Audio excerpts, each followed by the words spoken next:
Fraction भिन्न को दो भागों में बांटा गया है, प्रॉपर फ्रैक्शन और इम्प्रॉपर फ्रैक्शन। प्रॉपर फ्रैक्शन को हम लोग हिंदी में उचित भिन्न कहते हैं और इम्प्रॉपर फ्रैक्शन को अनुचित भिन्न कहते हैं। उचित भिन्न वह भिन्न होता है जिसका अंश जो है हर से छोटा हो, जैसे 3/4। यहाँ पर अंश 3 है और हर 4 है, तो 3 4 से छोटा है, तो ये क्या हो गया, उचित भिन्न, प्रॉपर फ्रैक्शन। अब इम्प्रॉपर फ्रैक्शन देखते हैं हम लोग, जिसका अंश जो है हर से बड़ा हो, डिनोमिनेटर से न्यूमरेटर बड़ा होना चाहिए। तो यहाँ पर एग्जांपल हम लोग देखते हैं 7/6। यहाँ पर 7 क्या है, 6 से बड़ा है, तो ये कौन सा एग्जांपल है, इम्प्रॉपर फ्रैक्शन का। तो हम लोग अब जो देखते हैं बड़ा और छोटा भिन्न ज्ञात करने के लिए सबसे पहले बात करते हैं प्रॉपर फ्रैक्शन की। तो क्वेश्चन दिया गया है 5/7, 11/13, 7/9, 13/15 में सबसे बड़ा तथा सबसे छोटा भिन्न कौन सा है, ये हमें ज्ञात करना है।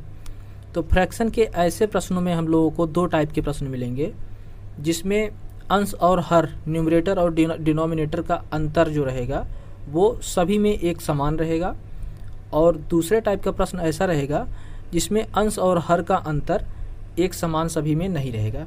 तो जैसे हम लोगों को जो पहला क्वेश्चन ये दिया गया है 5/7, 11/13, 7/9 और 13/15 में, इसमें सभी का अंतर हम लोग चेक करते हैं क्या आता है। तो 7 में 5 का अंतर निकालेंगे, 7 और 5 का अंतर निकालेंगे तो हम लोग 2 आएगा, मतलब हर और अंश का अंतर निकालेंगे या अंश और हर का अंतर निकालेंगे तो यहाँ पर 2 आ रहा है। तो दूसरे में देखते हैं 13 और 11 का अंतर निकालेंगे, 2 आ रहा है। 7 और 9 का अंतर निकालेंगे तो 2 आ रहा है। 15 और 13 का अंतर निकालेंगे तो 2 आ रहा है। तो हम लोग देख रहे हैं सभी में अंतर जो आ रहा है वो एक समान आ रहा है।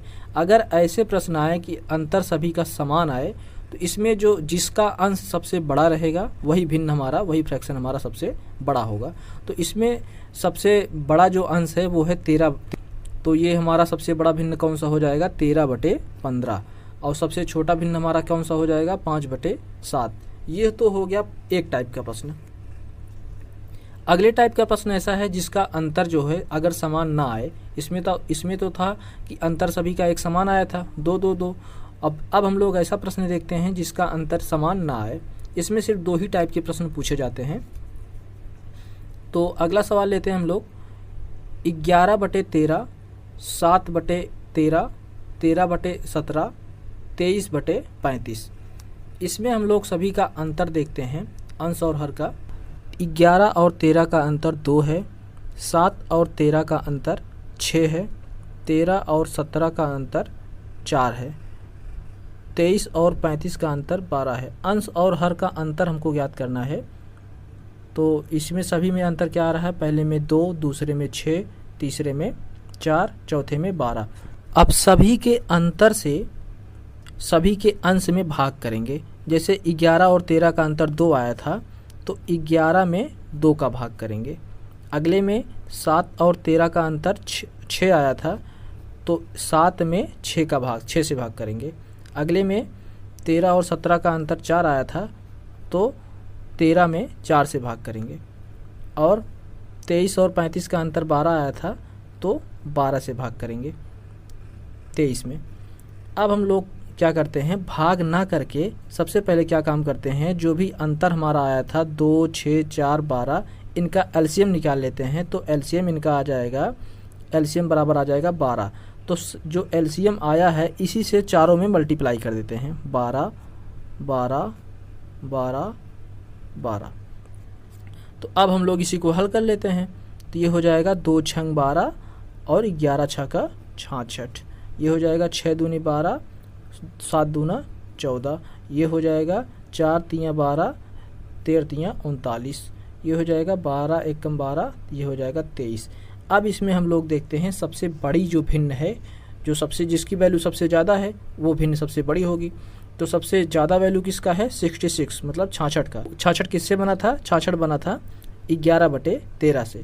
तो ये हमारा क्या हो गया, सबसे बड़ा भिन्न। अब सबसे छोटे भिन्न की बात करते हैं हम लोग। तो इसमें देखते हैं चारों में 66, 14, 39, 23 में सबसे छोटा भिन्न क्या है, सबसे छोटा वैल्यू किसका है, 14 का। 14 किससे बना है, 14 बना है 7/13 से। तो सबसे छोटा भिन्न कौन सा हो गया, 7/13। अब हम लोग एक आसान सा प्रश्न देखते हैं।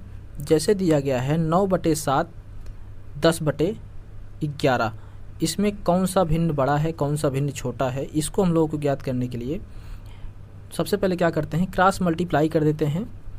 यहाँ पर क्या हो जाएगा, 9 में 11 का गुणा करेंगे आ जाएगा क्या, 99, और 10 में 7 का गुणा करेंगे आ जाएगा 70। तो कौन सी वैल्यू बड़ी है, 99। तो 99 किससे बना, 9/7 से। तो हमारा सबसे बड़ा क्या हुआ, 9/7, और सबसे छोटा 10/11। 9/7 बड़ा है, 10/11 छोटा है। अब हम लोग बात करते हैं अनुचित भिन्न, जिसका अंश हर से बड़ा होगा। तो जैसे क्वेश्चन दिया गया है 7/5 13/11 9/7 15/13। तो सबसे पहले हम लोग क्या करते हैं, इनका अंतर चेक करते हैं। 7 और 5 का अंतर 2, 11 और 13 का अंतर 2, 9 और 7 का अंतर 2, 15 और 13 का अंतर 2।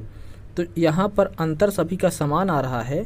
तो अभी हम लोगों ने प्रॉपर फ्रैक्शन में देखा था कि जब अंतर समान आए तो जिसका अंश बड़ा होगा वह भिन्न बड़ा होगा, जिसका अंश छोटा होगा फ्रैक्शन छोटा होगा।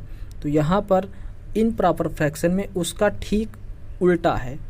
अगर यहाँ पर जिसका अंश बड़ा होगा वह फ्रैक्शन जो है सबसे छोटा होगा, जिसका अंश छोटा होगा वह फ्रैक्शन सबसे बड़ा होगा। तो लार्जेस्ट यहाँ पर कौन सा फ्रैक्शन होगा, जिसका अंश छोटा है। चारों में सबसे छोटा अंश 7 का है, तो 7/5 जो है सबसे बड़ा फ्रैक्शन होगा।